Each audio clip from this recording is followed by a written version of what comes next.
Dans cette série de vidéos, je vais tenter de vous résumer la Bible chrétienne. La Bible chrétienne est constituée de deux grandes parties, l'Ancien Testament et le Nouveau Testament.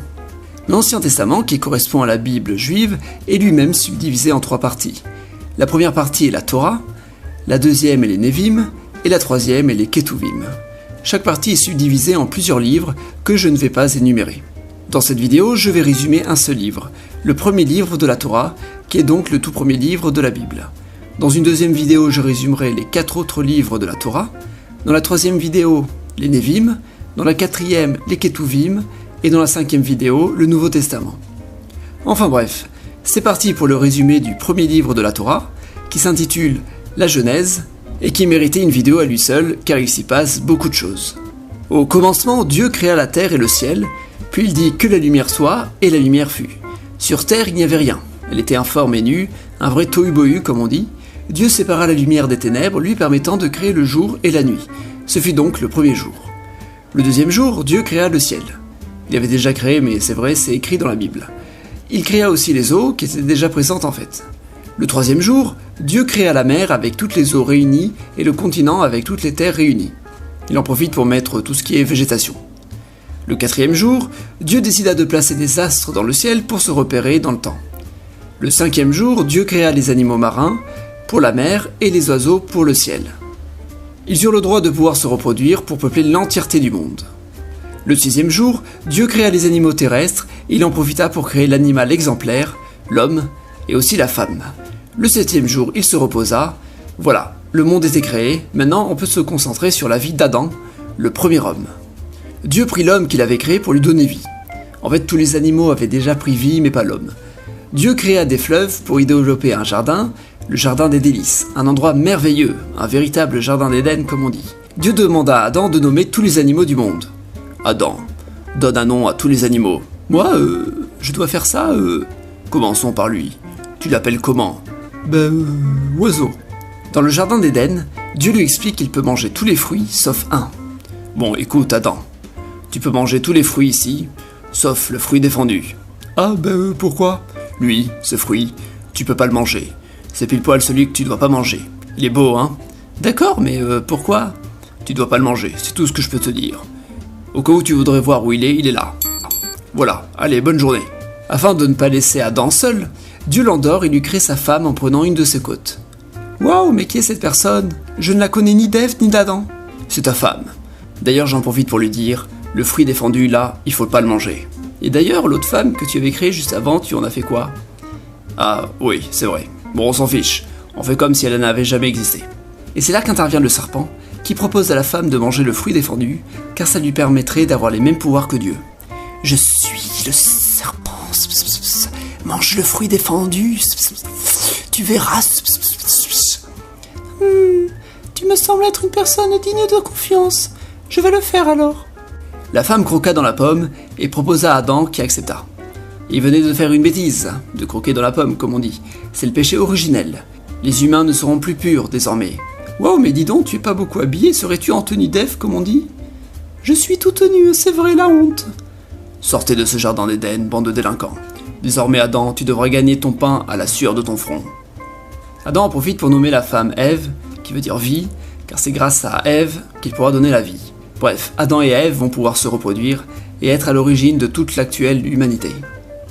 Ça veut dire que toi, oui toi, qui regarde cette vidéo, tu es descendant d'Adam et Ève. Enfin, si tu es un être humain, car sinon ça marche pas. Leurs deux premiers enfants furent Caïn et Abel, les deux premiers frères de l'humanité. Caïn et Abel vont offrir des cadeaux à Dieu, mais Caïn aura l'impression que Dieu préfère ceux d'Abel. Caïn va donc être à l'origine du premier homicide, et aussi du premier fratricide en tuant Abel. Bon, après on fait un petit résumé de la vie d'Adam. Adam va vivre 930 ans, et avoir de nombreux enfants, dont 7, c'est un homme, pas un nombre, qui va avoir Enos, qui va avoir Caïnan, qui va avoir Malalel, qui va avoir Jared, qui va avoir Enoch, qui va avoir Mathusalem. Ils vont tous vivre très longtemps. Ils vont tous vivre jusqu'à vieux comme Mathusalem, comme on dit. En particulier Mathusalem d'ailleurs, puisqu'il mourra à l'âge de 969 ans, le record. Mathusalem va avoir Lamech et ce dernier va avoir Noé. Et ce Noé, il nous intéresse. À ce moment-là, après toutes ces générations depuis Adam et Ève, la Terre a été pas mal peuplée d'humains, mais Dieu n'aime plus trop les humains car il les trouve corrompus. tout ça à cause du fruit défendu. Dieu demande donc à Noé de fabriquer une arche pour se sauver, lui, sa femme, ses 3 fils et leurs femmes, pendant qu'il inondera le monde sous les eaux pour tuer tous les autres humains. Noé, toi tu m'as l'air bien, je vais inonder l'entièreté du monde pour tuer tout le monde, sauf toi et ta famille, car tu as l'air bien. Ça c'est drastique comme solution. Tuer plein de gens pour préserver une seule lignée. Bon, construis une arche, un bateau quoi, pour pouvoir survivre, et prends avec toi un couple de chaque espèce animale. Tu as 1 semaine. Attends, mais il y a beaucoup d'animaux sur la Terre, je peux pas... Fais, je te dis. Heureusement, en 1 semaine, Noé et sa famille arrivent à récupérer tous les couples d'animaux, les 7 individus pour les animaux purs, et toute la nourriture pour tenir le temps de l'inondation. Bon, faites gaffe, car avec toute la pluie qu'il va y avoir, ça va être un vrai déluge. La pluie tomba pendant 40 jours et 40 nuits. Cette longue pluie est appelée le déluge, tout simplement. Puis ensuite, pendant 150 jours, l'eau resta à couvrir la terre, le temps que tous les autres humains meurent et tous les autres animaux terrestres aussi d'ailleurs. Et pouf, un jour, l'arche finit par toucher le sol, en Arménie. Alors, comme ça, on est en Arménie, je ne savais pas que le concept d'Arménie avait déjà été inventé à cette époque antédiluvienne. Noé envoie donc un corbeau, puis une colombe, puis à nouveau une colombe, qui lui ramène une feuille d'olivier. La colombe a ramené une feuille d'olivier, ça veut dire que l'inondation est terminée. Papa, il suffisait de regarder au sol. Ah oui, c'est vrai. Pour remercier Dieu, Noé décide de créer un petit holocauste avec quelques animaux. Merci Dieu, pour nous avoir sauvés. Je suis en train de brûler des animaux pour te remercier. Merci, ça me fait bien plaisir quand tu fais ça. Ensuite, Noé va cultiver des vignes, mais il va s'endormir dans les vignes du Seigneur. Il va être ivre-mort, quoi. Cam va le voir. Oh, le nul! Oh, il est complètement ivre! Et venez voir, mes frères! Venez le voir comme il est nul! Cam, ça ne se fait pas de se moquer de papa ainsi. Cachons donc ce Noé avec un manteau. Cam, ce n'est pas bien ce que tu as fait. En punition, je vais maudire ton fils, Canaan. Oula, attendez, je suis Canaan, moi personnellement, je n'ai rien fait, c'est pas juste de me punir moi. C'est moi Dieu, c'est moi qui décide. Les 3 fils de Noé, Sem, Cam et Japhet, sont à l'origine de l'entière humanité actuelle. Eh oui, toi qui regardes cette vidéo, tu descends soit de Sem, soit de Cam, ou soit de Japhet. Incroyable, non? Sem est à l'origine des peuples sémitiques, par exemple les Arabes et les Hébreux. Cam est à l'origine des peuples kémitiques, par exemple les Égyptiens, les Berbères et les Éthiopiens. Japhet est à l'origine des peuples indo-européens, par exemple les Iraniens, les Celtes, les Grecs. Trop bien! Juste une question, tous les peuples originaires d'Amérique, d'Afrique subsaharienne, d'Asie orientale et d'Océanie, ils viennent d'où? Bon bref, allez, on continue l'histoire là. Les descendants de Japhet, Cam et Sem vont former au fil des générations différents peuples qui parlent plusieurs langues. Sauf que tous les peuples parlaient la même langue. Oui, dans la Genèse, parfois, il y a des contradictions. En tout cas, tous les hommes décident d'aller vivre au même endroit, pour y construire une grande tour, car ils n'ont rien d'autre à faire. Et bien désormais, vous parlerez tous des langues différentes, comme ça, vous pourrez plus la construire. Excusez-moi. Adam, mais tu étais censé être mort depuis longtemps. Oui, je sais, mais je me posais une question. C'est moi qui ai donné les noms à chacun des animaux, vous vous souvenez? Mais maintenant que tout le monde parle une langue différente, plus personne n'utilise les noms que j'ai inventés exprès du coup. On s'en fiche. Retourne chez les morts, continuons l'histoire. Désormais le monde, avec toutes ces langues, est devenu une véritable tour de Babel, en référence à la tour de Babel qu'ils avaient essayé de construire. Bon, maintenant revoyons un peu l'arbre généalogique pour voir un autre personnage important. Parmi les enfants de Noé, il y a eu Sem, qui est à l'origine du peuple sémitique. Il va avoir comme fils Arphaxad, qui va avoir Salé, qui va avoir Héber. Héber qui était à l'origine du peuple hébreu. Héber va avoir Phaleg, qui va avoir Réu, qui va avoir Saroug, qui va avoir Nacor, qui va avoir Taré, qui va avoir Abraham. Enfin, Abraham va être l'élu de Dieu. Dieu voudra que la descendance d'Abraham soit le peuple élu. Il devait aller avec sa famille vers le pays de Canaan. Abraham, tu es le peuple élu. Ah oui, comme ça il y a un peuple élu. Bah ouais, il y a un peuple que j'ai décidé de préférer parmi les autres. Bref, tu dois aller au pays de Canaan, là où vivent les descendants de Canaan. C'est un peuple que j'ai maudit, donc vous pouvez faire ce que vous voulez avec eux, les virer et récupérer leur territoire. Trop bien, je vais faire ça alors. Une fois au pays, Dieu le renommera Abraham. Abraham va avoir 2 fils, Ismaël et Isaac. Pendant ce temps, Lot, le neveu d'Abraham, qui était allé ailleurs dans la région, visita la ville de Sodome. 2 anges viennent voir Lot qui les invite chez lui. Le problème, c'est que les habitants de Sodome veulent voir les anges pour leur faire du mal. Nous, les sodomites, on veut faire du mal, car on est des méchants. En effet, à Sodome, les habitants sont méchants. Lot, qui n'a pas envie qu'on fasse de mal aux 2 anges, propose aux habitants de leur donner ses 2 filles vierges. Bon, écoutez, ne faites pas mal à ces gens qui sont chez moi.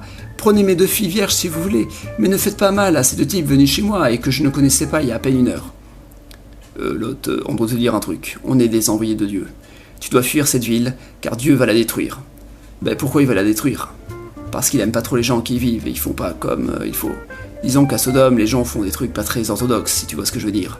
Il va même détruire la ville voisine de Gomorrhe. Sodome et Gomorrhe sont ainsi détruites. Lot, sa femme et ses filles quittèrent la ville. Dieu leur demanda de ne pas se retourner pendant la fuite. Mais évidemment, la femme de Lot décide de regarder et est transformée en statue de sel. Les 3 survivants iront dans une grotte. Les 2 filles feront boire du vin à Lot pour qu'il soit ivre et pouvoir dormir avec lui. Enfin, dormir. Coucher avec lui, pour être plus exact. Du coup, elles auront des enfants de leur père. Mais bon, retournons à Abraham qui a 2 fils, Ismaël et Isaac. Dieu demanda à Abraham de prendre son fils Isaac et de lui donner en holocauste au sommet d'une montagne. Prends ton fils Isaac et brûle-le au sommet de cette montagne. Très bien, si c'est Dieu qui demande, je le fais. Hein. Alors, il faut allumer le feu. Ou sinon, je mets un petit coup de poignard avant. Oula, attends, c'est bon, ne fais pas ça. Je voulais voir si t'étais réglo. D'accord, je peux donc éviter de tuer mon fils. Dieu voulait juste savoir si Abraham était prêt à tuer son fils pour Dieu, et c'était le cas. Ça prouve qu'Abraham est un chic type. En remerciement, il bénira toute la famille d'Abraham. Plus tard, Isaac va se marier avec Rebecca, et ils vont avoir des jumeaux, Ésaü et Jacob. Vu que Ésaü est né avant, Isaac va choisir Ésaü comme successeur juste avant sa mort. Mais Rebecca préférait que ce soit Jacob. Du coup, Jacob s'est déguisé en Ésaü pour tromper son père et gagner l'héritage. Du coup, Jacob a dû s'enfuir car son frère voulait le tuer. En chemin, il va faire un rêve. C'est le songe de Jacob où il rêve d'une échelle, qu'on appelle l'échelle de Jacob. En se réveillant, il comprit qui était Dieu. Il décide de placer une pierre qu'il nomme Maison de Dieu, Bethel.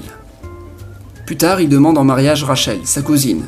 Sauf qu'il ne peut pas l'épouser car son père veut d'abord attendre que sa sœur aînée soit mariée aussi. Jacob décide donc d'épouser d'abord Léa, la grande sœur, puis ensuite Rachel. Comme Rachel ne peut avoir d'enfants, Jacob les aura avec Léa, mais aussi sa servante. Plus tard, Rachel réussira à donner naissance à 2 autres enfants, dont Joseph, puis le dernier, Benjamin, qui du coup est le Benjamin de la famille, comme on dit. Au total, Jacob a eu 13 enfants. Entre-temps, Jacob retourne dans son pays d'origine et rencontre Ésaü qui l'a pardonné. Jacob change aussi de nom, devenant Israël, celui qui combat avec Dieu. Les enfants de Jacob deviennent les fils d'Israël. Joseph, qui est le premier enfant obtenu avec Rachel, devient le préféré de Jacob. « Tu es mon préféré, ne le répète pas aux autres, après ils vont être jaloux. »« Merci papa, mais pourquoi je suis ton préféré ?»« Car tu es le seul que j'ai eu avec ma femme. Enfin, il y a Benjamin aussi, mais Benjamin, quand il est né, ça a tué ma femme, donc je l'aime moins. » Bref, les autres frères seront jaloux et vendront Joseph à des marchands égyptiens. Joseph deviendra donc un esclave en Égypte, chez Putiphar, un proche du pharaon. Mais voilà, la femme de Putiphar est amoureuse de Joseph, mais elle ne va pas réussir à le séduire. Du coup, elle le dénonce comme ayant tenté de l'embrasser. Il finit en prison. En prison, il analyse les rêves de 2 autres prisonniers. Il comprend qu'un va se faire exécuter et que l'autre va être libéré. Et c'est vrai, c'est ce qui s'est produit. Depuis, on se rend compte que Joseph sait lire les rêves. 2 ans plus tard, le pharaon fait un rêve étrange. Il fait libérer Joseph pour qu'il puisse lui analyser son rêve. « Joseph, tu vas m'expliquer mon rêve ?»« Vas-y. » J'ai rêvé qu'il y avait au bord du Nil 7 vaches bien grasses qui se promènent. Un peu plus tard, 7 vaches très maigres se promènent aussi. Puis elles partent dévorer les vaches bien grasses. Explique ce rêve. C'est pourtant bien simple. Cela signifie qu'il va y avoir... Il y a combien de vaches grasses déjà ? 7. Il va y avoir 7 années de très bonne récolte. Et qu'ensuite, il y aura... Il y a combien de vaches maigres ? 7 aussi, c'est le même nombre.